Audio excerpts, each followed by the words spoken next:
प्यारे बच्चों नमस्कार, मैं देवेश कुमार। कल आज जो आपका डेरिवेशन हुआ था वो हुआ था अक्षीय स्थिति में वैद्युत विभव। आज हम बात करेंगे कि वैद्युत द्विध्रुव के कारण निरक्षीय स्थिति में वैद्युत विभव के डेरिवेशन के बारे में। काफ़ी इंपॉर्टेंट है, काफ़ी इजी भी है, इसलिए वीडियो में आप अंत तक बने रहिएगा, समझ में आ जाएगा। बहुत इजी है, आप देखते हैं फिर।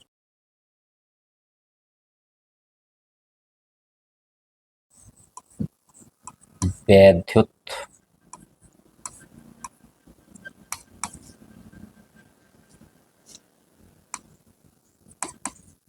द्विध्रुव के कारण निरक्षीय स्थिति में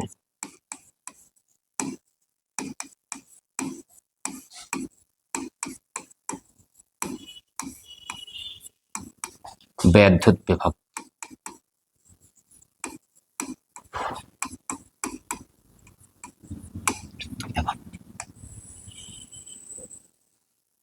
फिगर बनेगा। पहले आप समझ जाइएगा। पहले मैं आपको बताता हूँ निरक्षीय स्थिति क्या होती है।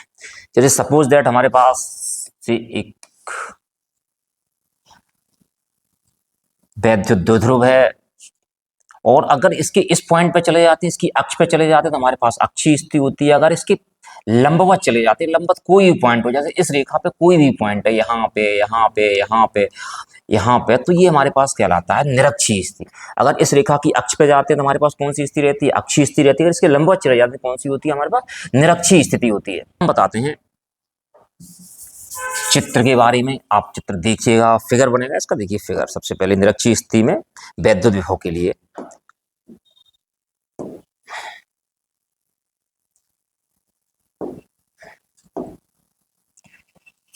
जैसे ये हमारे पास क्या है, ये हमारे पास एक वैद्युत द्विध्रुव है। कौन सा है? ए बी, जो कि -q व +q आवेशों से मिलकर बना हुआ है। द्विध्रुव का मध्य बिंदु हमारे पास O है और दोनों आवेशों के बीच की दूरी 2l है। तो ये दूरी हमारे पास कितनी हो जाएगी? l हो जाएगी। ये दूरी कितनी हो जाएगी? l हो जाएगी। माना द्विध्रुव के मध्य बिंदु O से स्मॉल r दूरी पर निरक्षीय स्थिति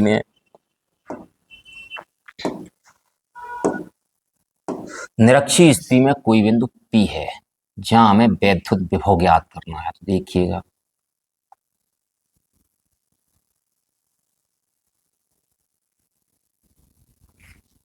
तो ये दूरी हमारे पास कितनी हो गई? ये दूरी हमें मान ली गई कि हमारे पास कितनी रही?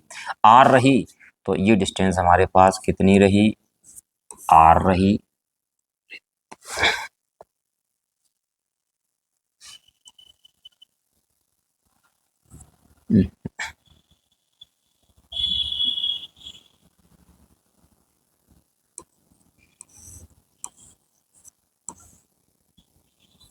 स्मॉल r दूरी पर कोई बिंदु कौन सा है? कोई बिंदु P है जहां हमें क्या ज्ञात करना है? जहां हमें वैद्युत विभव ज्ञात करना है।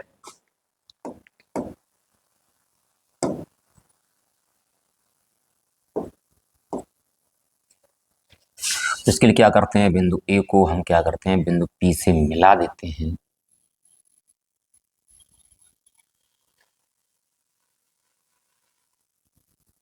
बिंदु P को क्या करते हैं? बिंदु P से मिला देते हैं। तो ये हमारे पास एंगल क्या रहेगा? ये हमारे पास 90 का रहेगा। जब जी वाला 90 का है तो जी वाला भी 90 का हो जाएगा। तो हम इसकी शुरुआत कैसे करते हैं लिखने में? हम लिखेंगे कि माना एक वैद्युत द्विध्रुव AB जो कि -q व +q आवेशों से मिलकर बना हुआ है तथा दोनों आवेशों के बीच माध्यम का परावर्तनांक k है और दोनों आवेशों के बीच की दूरी कितनी है? 2l है। द्विध्रुव के मध्य बिंदु O से स्मॉल r दूरी पर निरक्षीय स्थिति में कोई बिंदु कौन सा है? P, जहां में क्या ज्ञात करना है? वैद्युत विभव ज्ञात करना। तो देखिएगा, माना एक वैद्युत द्विध्रुव AB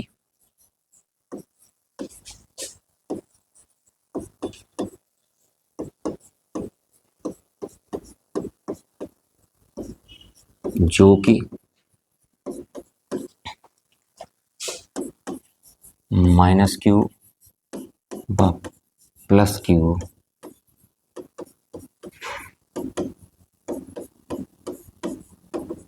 आवेशों से मिलकर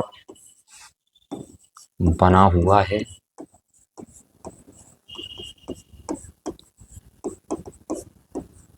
दोनों आवेशों के बीच की दूरी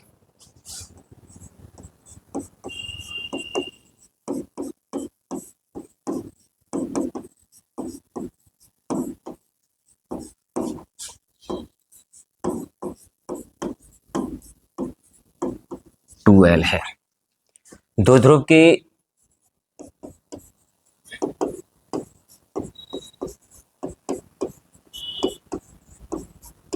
मध्य बिंदु O से कितनी दूरी पर, स्मॉल r दूरी पर निरक्षीय स्थिति में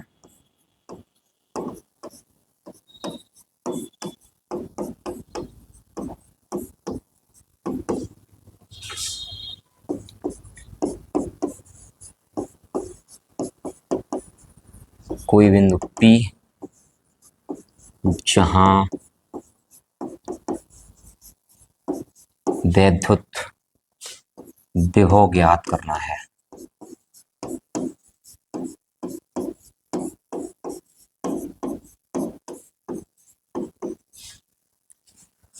तथा माध्यम का परावैद्युतांक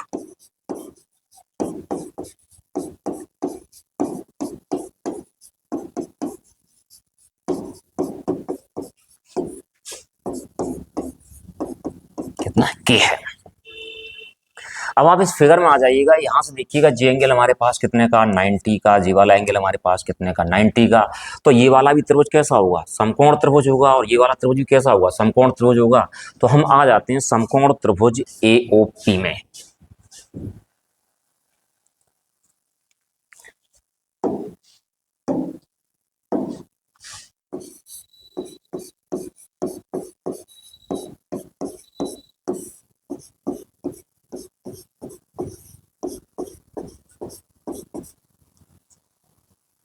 पाइथागोरस की प्रमेय से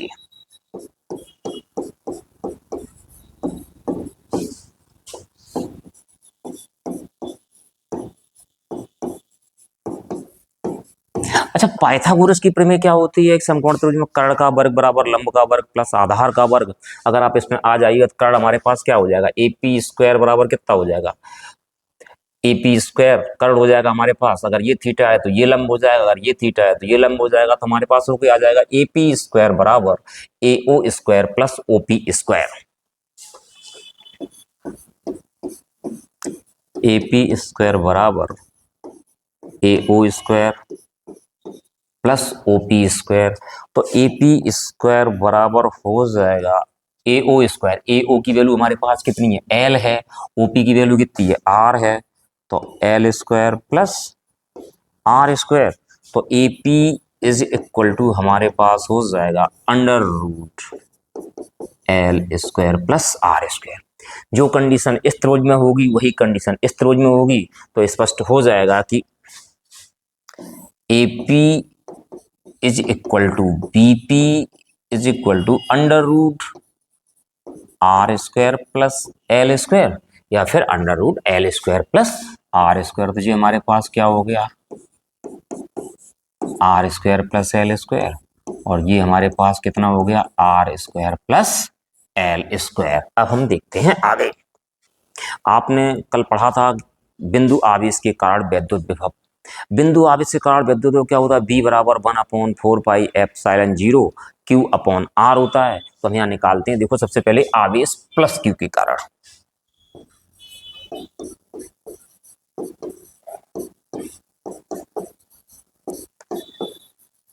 प्लस Q के कारण बिंदु P पर वैद्युत विभव प्लस क्यू के कारण मैं V1 मान लेता हूँ। अब आप आवेश प्लस क्यू की कंडीशन देखिए, यहाँ पे आवेश प्लस क्यू है, यहाँ से यहाँ तक दूरी हमारे पास कितनी है, under root R square plus कितनी है, एल स्क्वायर है, तो under root R square plus L square, तो V1 बराबर कितना हो जाएगा, 1/4 पाई एप्सिलॉन 0 के, क्योंकि परावर्तक हमने आपको बता दिया है, और आवेश कितना प्लस क्यू है, क्यू अपॉन कितना हो जाएगा, क्यू अपॉन हो जाएगा बीपी। अब हम क्या करेंगे, बीपी का मान रख देंगे, तो देखते हैं फिर क्या निकल के आता है। तो V1 is equal to 1/4 pi epsilon 0 के, क्यू अपॉन बीपी की वैल्यू हमारे पास हो गई R square plus L square. Equation number कितना हो गया हमारे पास, फर्स्ट। अब इसके बाद हम बात क्या करते हैं, इसके बाद हम निकालेंगे आवेश माइनस क्यू के कारण बिंदु पी पर वैद्युत विभव। आवेश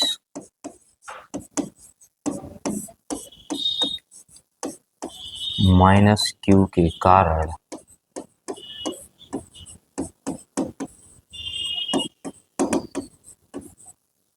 पी पर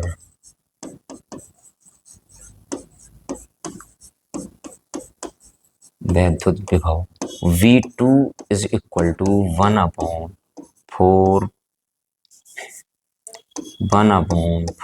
पाई एप्सिलॉन 0 के।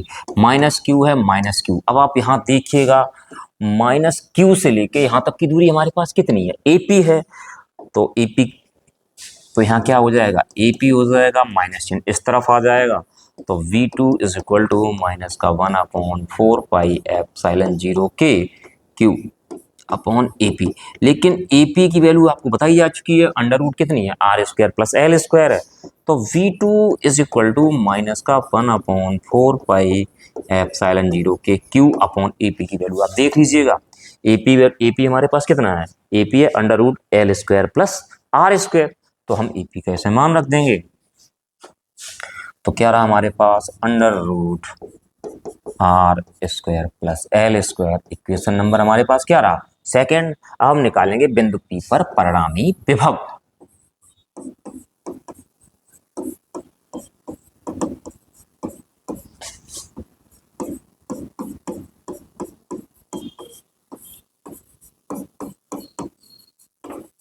विभव B इज इक्वल टू हमारे पास V1 प्लस B2, तो V1 हमारे पास क्या है, 1/4 पाई एप्सिलॉन 0 के Q upon under root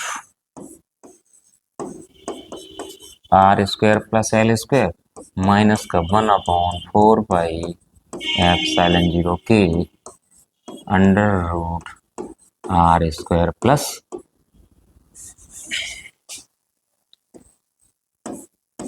under root R square plus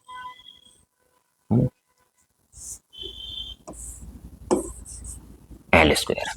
ये प्लस का है, ये माइनस का, ये आपस में क्या हुआ, कट जाएगा। V इज इक्वल टू कितना हो गया, 0 हो गया। आप यहां से निष्कर्ष निकाल सकते हैं।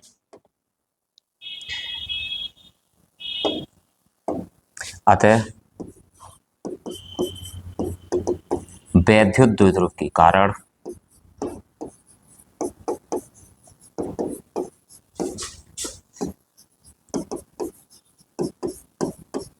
निरक्षीय स्थिति में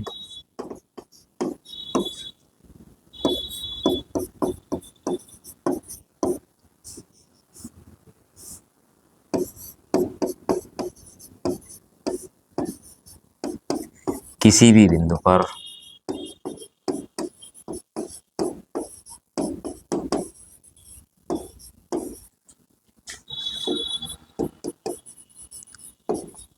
वैद्युत विभव शून्य होता है। तो क्लियर हो गया कि वैद्युत द्विध्रुव के कारण निरक्षीय स्थिति में किसी बिंदु पर वैद्युत विभव कितना होता है, शून्य होता है। उम्मीद है कि आप लोगों को ये टॉपिक समझ में आ गया होगा। यदि टॉपिक समझ में आ गया हो तो आप चैनल को सब्सक्राइब कर दें, वीडियो को लाइक कर दें, साथियों के साथ शेयर कर दें। धन्यवाद।